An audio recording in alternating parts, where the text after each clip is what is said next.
PM Modi सत्ता में वापसी के लिए आश्वस्त नजर आ रहे हैं, तभी तो वो अपने मंत्रियों से 100 दिन का एक्शन प्लान और 5 साल का रोड मैप मांग रहे हैं। सूत्रों के हवाले से खबर है कि कैबिनेट की बैठक में पीएम मोदी ने अपने मंत्रियों को आगे की योजना बनाने को कहा है। चुनाव के दौरान सरकार का काम धीमा ना हो, इसके लिए बड़ा संदेश पीएम मोदी ने अपने तमाम मंत्रियों को दिया है। सूत्रों के मुताबिक ये खबर, बुधवार की कैबिनेट बैठक में पीएम मोदी ने मंत्रियों से अगले 100 दिनों का एक्शन प्लान मांगा।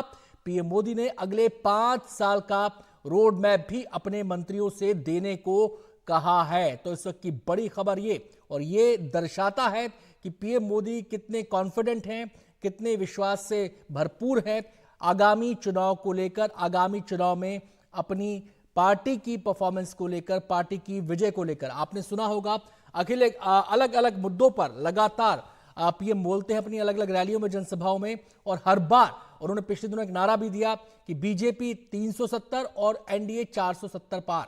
तो एक उसी तरफ इशारा करती है बातें। सीधे हम रुख करेंगे, हमारे साथ हमारे सहयोगी अखिलेश इस समय जुड़ चुके हैं तमाम पहलुओं पर बात करने के लिए।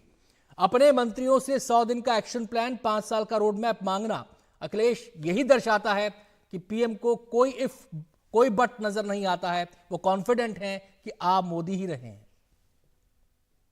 निश्चित तौर पर 2-3 स्टेट्स में बिल्कुल स्पष्ट दिखाई दे रही। पहली बात तो यह है कि पीएम मोदी आश्वस्त हैं कि तीसरी बार उनकी सत्ता में वापसी होगी।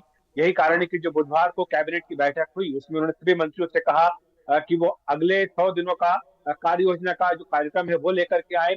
अगले 5 साल उनके अपने अपने मंत्रालयों का क्या रोड मैप रहेगा, इसकी भी जानकारी कैबिनेट सेक्रेटरिएट को दें। और इसमें साफ साफ संदेश ये दिखाई दे रहा है कि एक तो कि खुद वो आश्वस्त है अपनी सत्ता में वापसी के लिए। दूसरी बात ये कि चुनाव के दौरान ये देखा जाता है कि काम धीमा पड़ जाता है सरकार का, तो पीएम मोदी ये नहीं चाहती कि अगले 2-3 महीने सरकार का काम धीमा पड़े। इसलिए सभी मंत्रियों से कहा है कि वो मुस्तैद रहे, अपने अपने अपने काम को आगे भी करते रहें। और तीसरी बात ये कि कई मंत्रियों के मन में ये आशंका होती है कि चुनाव वो जीतेंगे या नहीं जीतेंगे, सरकार दोबारा आएगी या नहीं आएगी। इसी के साथ जो मंत्रियों के साथ अधिकारी होते हैं, मंत्रालयों के वरिष्ठ अधिकारी होते हैं, उनके मन में भी ये होता है कि अगर सत्ता बदल गई तो फिर क्या होगा। इसलिए वो भी कई सारी चीजों को करना छोड़ देते हैं। तो ये कहीं पर भी धीमा काम ना हो, ये संदेश देने के लिए भी पीएम मोदी ने स्पष्ट कहा है कि अगले 100 दिनों की कार्य योजना और अगले 5 साल का रोड मैप लेकर के वो आए। उन्होंने कहा कि आप ये मत सोचिए कि आप रिपीट होंगे या नहीं होंगे, आपको अभी जो जिम्मेदारी दी गई है आपको उसके हिसाब से काम करना है। इसी के साथ 3 मार्च को यहाँ पर केंद्रीय मंत्रिपरिषद की बैठक भी दिल्ली में बुलाई गई है। ये महत्वपूर्ण बैठक होने जा रही है क्योंकि अगले लोकसभा चुनाव के ऐलान से ठीक पहले ये मंत्रिपरिषद की बैठक होगी। माना जा रहा है कि ये मंत्रिपरिषद की इस तरह से चुनाव से घोषणा से पहले आखिरी बैठक होगी।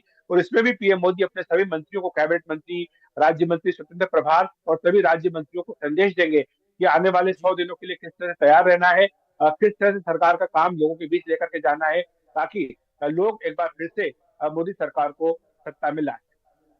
अखिलेश, ये पीएम का अपने मंत्रियों से 100 दिन का एक्शन प्लान मांगना, 5 साल का रोड मैप मांगना, ये तो दिखाता ही है कि वो कितने कॉन्फिडेंट हैं। वो ये आश्वासन, ये भरोसा वो अपने मंत्रियों को भी दे रहे हैं।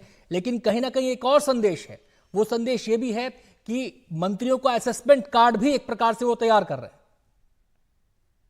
निश्चित तौर पर, और ये जो असेसमेंट है ये बीच बीच में कई बार होता आया है। बार बार हर मंत्रिपरिषद की बैठक में हम देखते हैं कि 2 से 3 मंत्रालयों का प्रेजेंटेशन वो किया जाता है और साथ ही मंत्रियों की जो परफॉर्मेंस उसको लेकर के भी लगातार आकलन होता है। लेकिन अब चूंकि कवायद इस बारे में नहीं है कि मंत्रियों की परफॉर्मेंस आप करके क्या उन्हें दोबारा जिम्मेदारी देनी या नहीं देनी है, बल्कि अभी प्राथमिकता ये है कि सरकार दोबारा सत्ता में आए, पार्टी दोबारा सत्ता में आए। और इसीलिए अब कोशिश यह रहेगी कि मंत्री अगले 100 दिनों तक सारा काम करते रहे और काम जो चल रहा है उस काम की रफ्तार कहीं से भी धीमी नहीं होनी चाहिए, कहीं से भी कोई कॉम्प्लिसेंसी सेट इन नहीं होनी चाहिए। ये लगे कि अब तो चुनाव आ गए, अब हमें काम करके क्या करना है। खासतौर से जो अधिकारी होते हैं उनके मन में यह बात आ जाती है कि पता नहीं सरकार दोबारा आएगी या नहीं आएगी, इसलिए वो काम करना बंद न कर दे। ये भी कारण है कि एक बड़ा संदेश पीएम की ओर से दिया गया है कि अगले 100 दिनों की तैयारी करें, इसकी कार्य योजना, एक्शन प्लान को तैयार करें। साथ ही अगले 5 साल का जो रोड मैप है उसको भी कैबिनेट सेक्रेटरिएट के पास भेजे, ताकि जो भी अगली सरकार में मंत्री आएंगे या जो भी अगर उन्हें दोबारा जिम्मेदारी मिलती भी है तो वो अपना काम बखूबी कर सके और किसी के मन में कोई कंफ्यूजन ना रहे कि सरकार की प्राथमिकताएं क्या है, सरकार की योजनाएं क्या है।